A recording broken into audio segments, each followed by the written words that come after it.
I was on a youth outing with our church youth group, and we decided to go on a day trip up to Shoal Bay.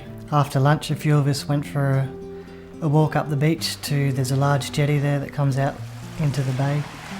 One of the guys, Ryan, jumped in first to check the depth of the water to make sure that it was safe. I went to the edge of the jetty there and dove off into the water, and remembered vaguely it was about my height in depth, the water. I was the third person to dive in, and the first two were okay, and I was not so lucky.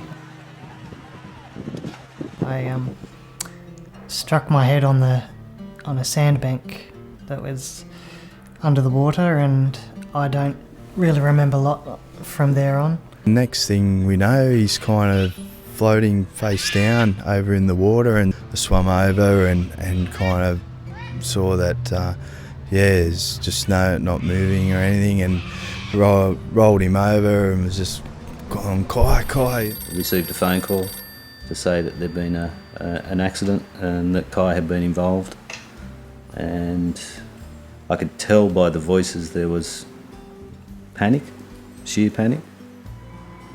People didn't know how to tell me what had happened. They really didn't know what had happened.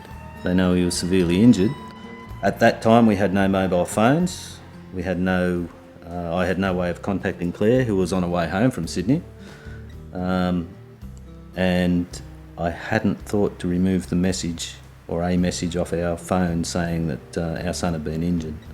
And Claire, when she got home, pressed the message bank and got that message. Just said to ring Nelson Bay Police. Okay. I said, can you tell me what's happened to my kids? I said, can you tell me which child it is and are they alive? That's all I wanted to know. And he said, have you contacted the hospital? And I said, no, can you just tell me?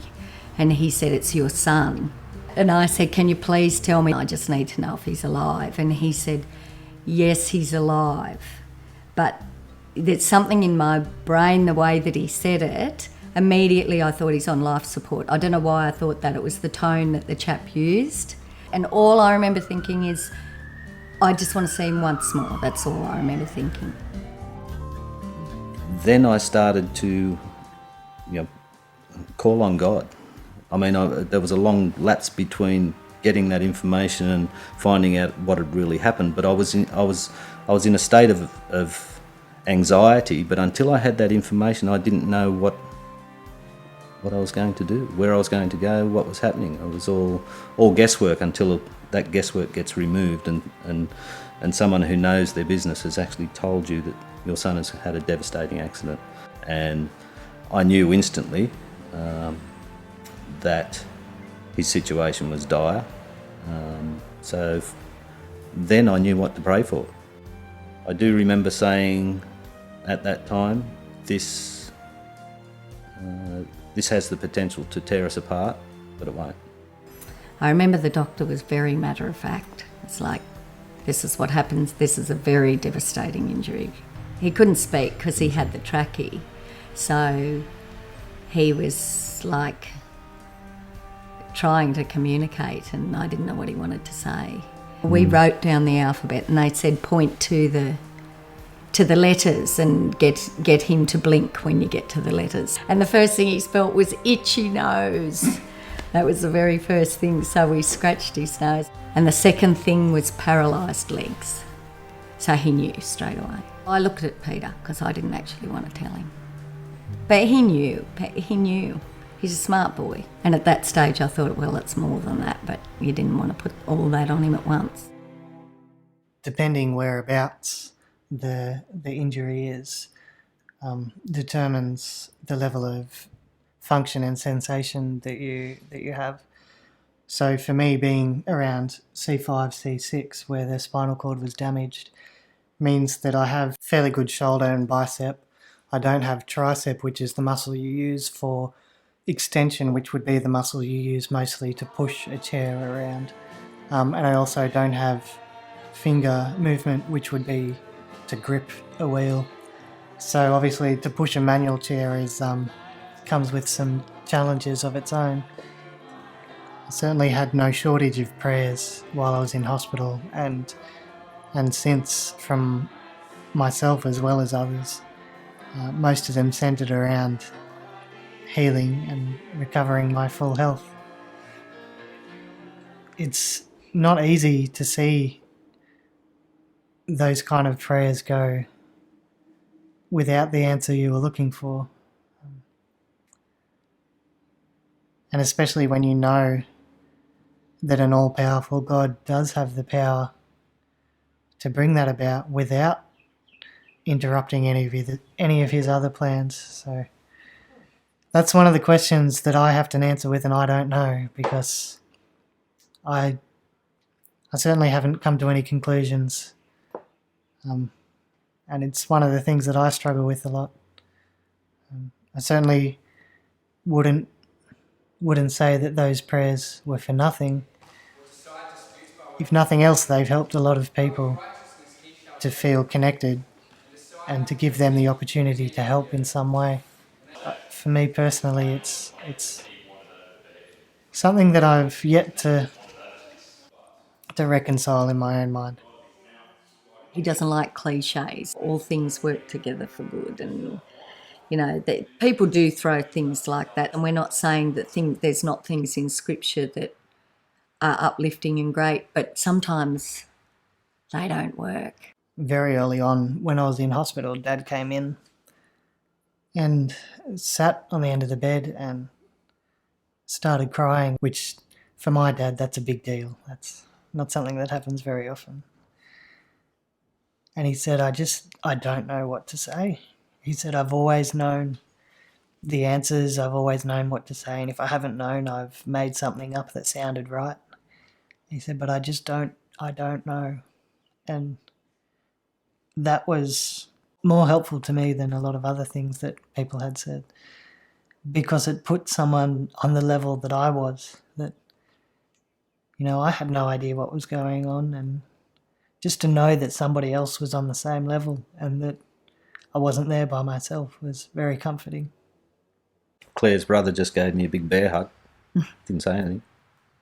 Didn't have to say, he cried. That's all he could do. And that was more than enough support for me, because there were no words. There was nothing needed to be said.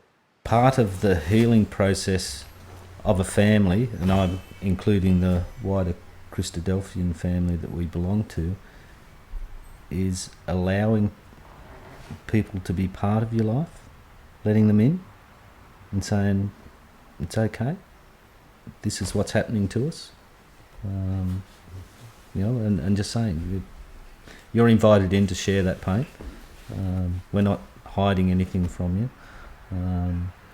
and just allowing people in and saying thank you for caring that much, that you want to know what's going on. They're not being intrusive or anything, they just want to know so they can share. And in whatever way they felt reasonable at that time. And sometimes it's it was up to us to say that's okay for you to share your feelings with us in any way that's appropriate. And and not reject that or do anything but accept that and say thank you very much. And that, like I said, that might have been the sandwich, it might have been the meal that day, or just that big bear hug and tears with no words, or a card with a verse in it, or just a personal message, or so many things that people wanted to share. And you have to allow them to do that, because that's part of their healing too. He said, I just don't get it, because I would have been one of the ones when the kids went overseas preaching. I would have been one of the ones that was over there with them in South Africa. I would have been out there doing it. So, I don't get it. And he did an exhort over at Toronto, and it was entitled, I Don't Know. He said that's things we're scared to say. We always have to try and find some deep meaning, and sometimes we don't know. And this side of the kingdom, we won't know. So it's about acceptance and about being, the miracle is that he makes it lovely for us to live here with him every day. That's the miracle. I think everyone looks into the future and wonders what their life's going to bring them and what lies ahead. And I'm certainly no different. I do that as well. I guess I have certain extra considerations to make. I've been studying for the last few years and I've just finished my Bachelor of IT with a major in software. And now on the job hunt, I'm applying for just about every job in Newcastle, trying to get some work. So I'm really looking forward to that, actually, getting out in the working world. My disability is a fairly obvious one. It's not one that you can't fail to notice. And most people are able to some extent imagine some of the difficulties that I would have, access to buildings or the physical difficulties that I would have in getting around. One thing that isn't so obvious is the mental side of it, which is far outweighs the physical side. Even the smallest things of, not being able to pick up something off the ground that I've dropped, or not being able to pick up a friend's kid to give them a hug. It's little things that by themselves might not be the end of the world, but there's multiples of them every day, and every day for the rest of my life. I think there are ways that I can be approached that sometimes seem a little bit rude, like when someone will come up and the first question they ask is, what's wrong with you, or what happened to you? And sometimes you think, well, you could have asked my name first, But then I guess I also realise that there's a responsibility on my behalf as well to understand that people mean well, even if they may go about it in a way that's a little bit insensitive.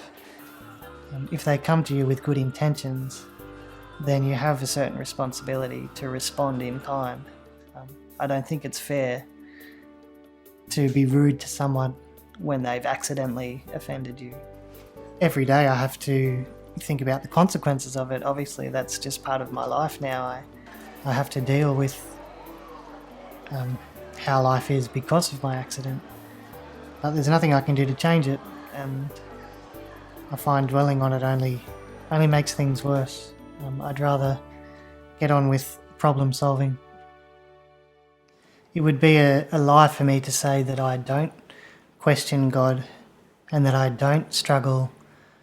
Whether that's because of my circumstance or not is another question entirely, but the fact is that I do have days that I feel like I'm talking to the ceiling, and days where I'm convinced that there isn't a loving God,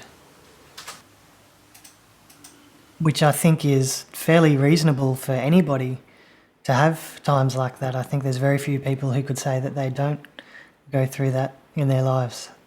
But even during those times, I find that I am a better person, or I feel I'm a better person, when I still believe that I'm accountable to a higher power and that my actions have to reflect that. So with that in mind, when people will meet me, especially when they're meeting me for the first time, and they'll say, oh, you cope so well. And I think, well, define cope, because sometimes I don't. And I think that's valid. I think that's normal. I think that's healthy. I think to go through a difficult situation constantly on a daily basis and not suffer from grief at times would be unhealthy. It would be indicative of some kind of denial of reality. So I certainly try and keep a positive outlook, and I do a decent job. But that's certainly not to say that there aren't times that I have more questions about God that I have to answer with an I don't know. And I think that's okay. It's certainly not easy for me to travel to a different country, but I don't let that stop me. My little brother's in a choir, and they were touring to the choir games that were held in Cincinnati, and Mum and Dad decided to go with them and help out, and I thought, well, why don't I go as well? So I gave my sister Rebecca and her boyfriend Tom a call, and they were more than happy to come over. Part of being on holidays, I guess, is getting used to a new city, and it's always a bit of a gamble whether the public transport's accessible or whether the hotels are set up properly, but it's been pretty good so far. Fought a few challenges along the way, but that was to be expected. The states seem to have a lot set up really well for access, except their bathrooms. Their bathrooms are a bit not too crash up.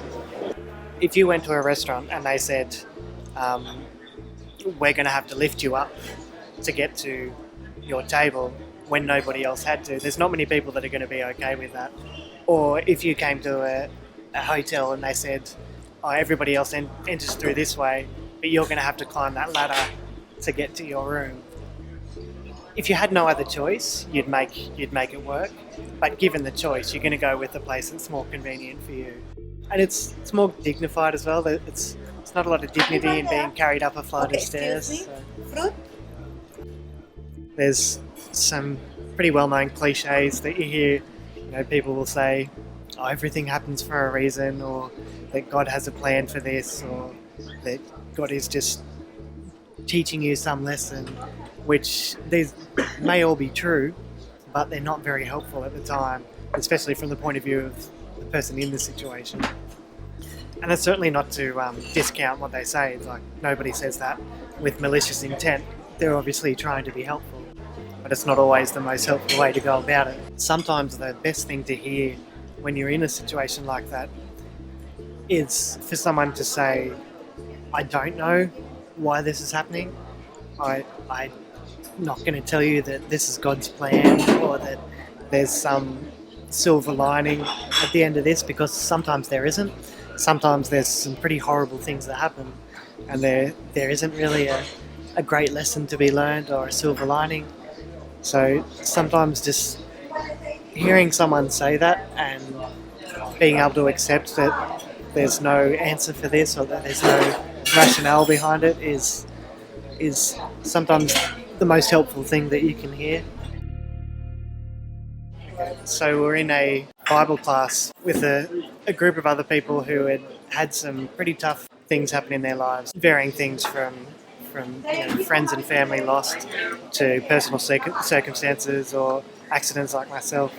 If anybody could say, I know how you feel to each other, you would think it would be the people in that room, and yet nobody did. Nobody felt the need to say that, and I'm sure nobody felt justified in saying that either, compared to the general population where often people feel that that's an appropriate thing to say or that it's a helpful thing to say.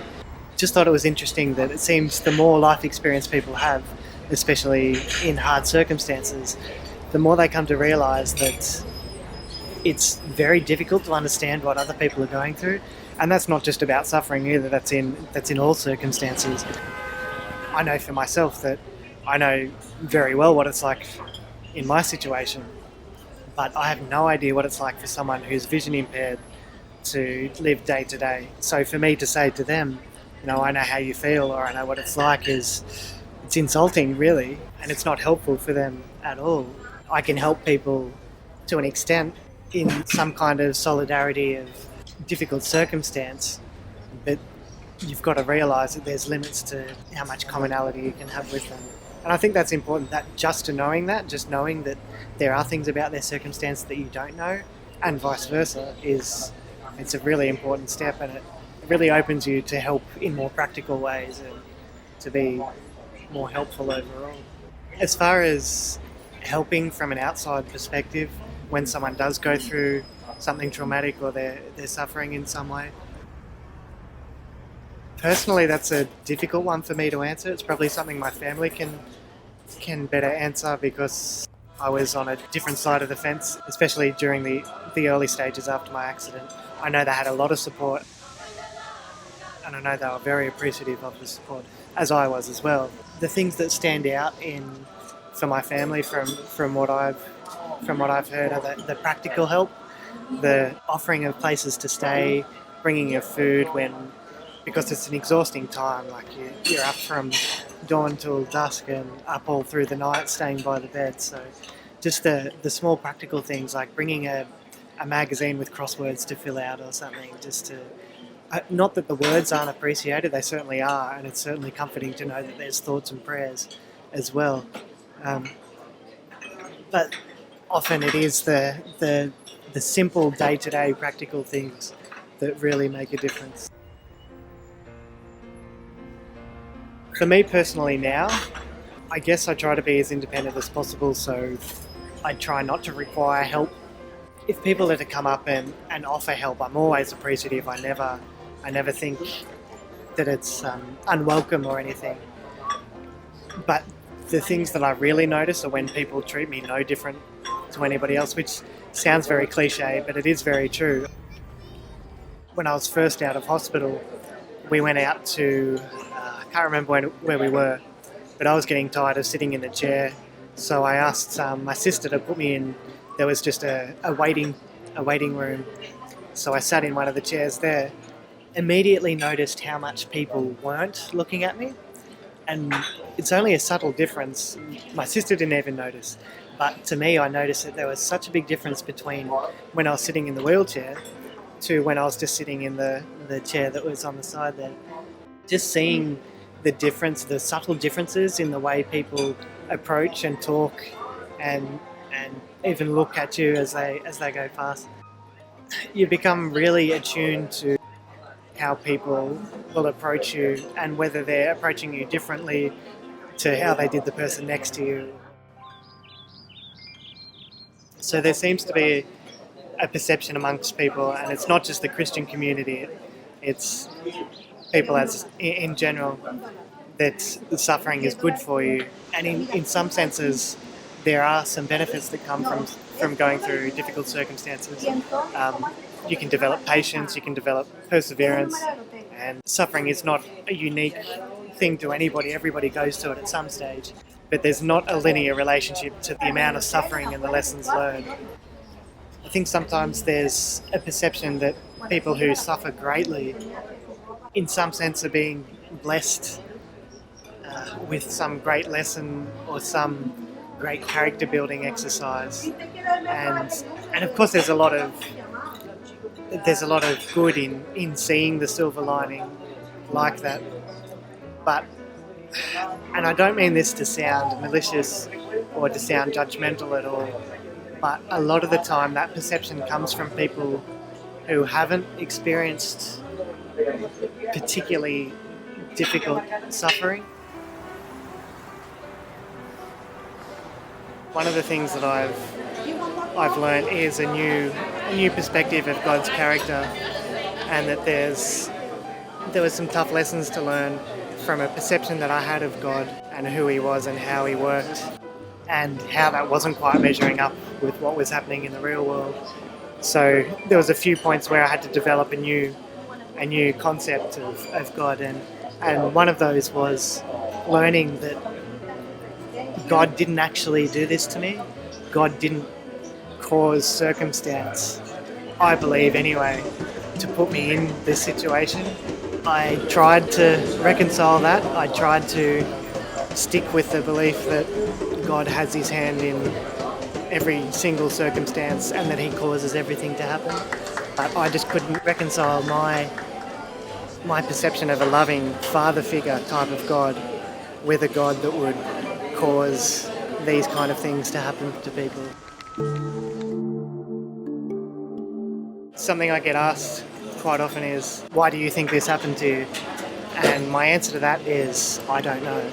And that's an answer that I'm really comfortable with, because it doesn't require me to build some spiritual rule set that God works by. It doesn't require me to understand how God works in this particular circumstance. I'm quite happy to say that I don't know. And in a sense, I think that's the wrong question to be asking. There's much bigger questions that I should be asking now rather than what led to my current circumstance. While I don't think God directly caused my accident, I certainly think He uses circumstances that surround us. So I like to think that God was just as upset and just as heartbroken as my family was about my accident. But in the same way that my family has made the best of it, I think God is doing the same thing and helping me to develop and using whatever He can to create that silver lining, even though it wasn't a thought out process that, well, I'll make this happen and then we'll have this outcome. It's, I'm devastated that this has happened to you, but let's do what we can to help you and help the people around you be better people.